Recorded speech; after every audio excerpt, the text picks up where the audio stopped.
For decades, Western military doctrine operated on a strict assumption. Artificial intelligence and sensor fusion allowed a single pilot to dominate the battlespace alone. Yet aerospace programs in China, Russia, and South Korea are now fielding twin-seat variants of their fifth-generation fighters, including the J-20S, the Su-57D, and the KF-21. This pivot responds to manned-unmanned teaming. Pilots no longer fly single jets.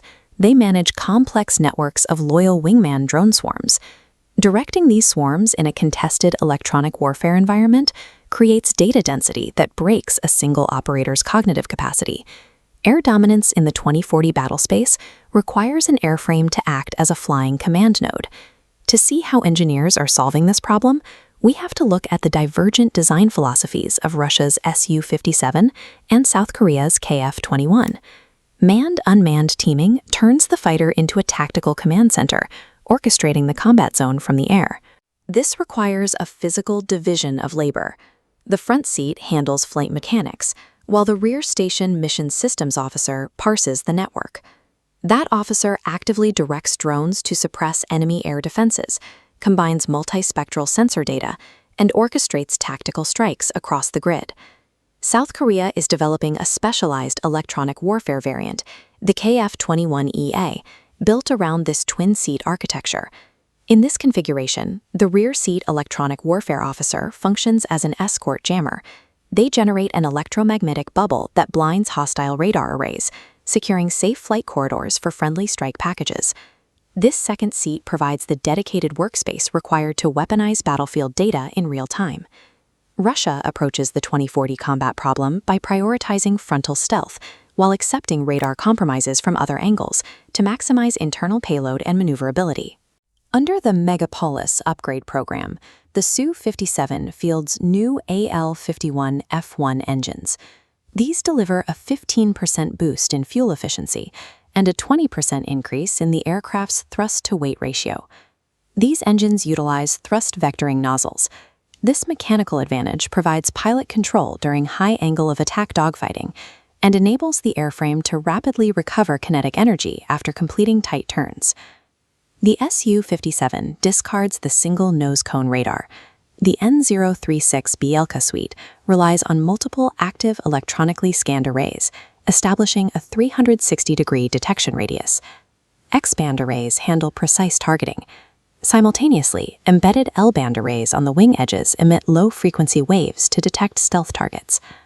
This active radar web is supplemented by an infrared search and track system. It allows the Su-57 to passively locate downel signatures without emitting radio waves that would alert enemy warning receivers. Russian military doctrine relies on overwhelming adversaries with a distributed sensor web and dominant kinematics rather than total radar invisibility. South Korea's KF-21 Boramae relies on a highly structured engineering philosophy known as spiral development. Instead of attempting a flawless fifth-generation fighter, Korea launched a mature Block 1 4.5-generation aircraft, scaling into a multi-role Block 2 and fully stealth Block 3. Block 1 reduces radar cross-section by carrying weapons in semi-recessed conformal slots rather than hanging pylons. External munitions physically degrade the radar shaping of an aircraft. True fifth-generation status requires the fully internal weapon bays that are slated for the Block 3 variant. Underneath the hardware, the KF-21 utilizes an open mission systems architecture.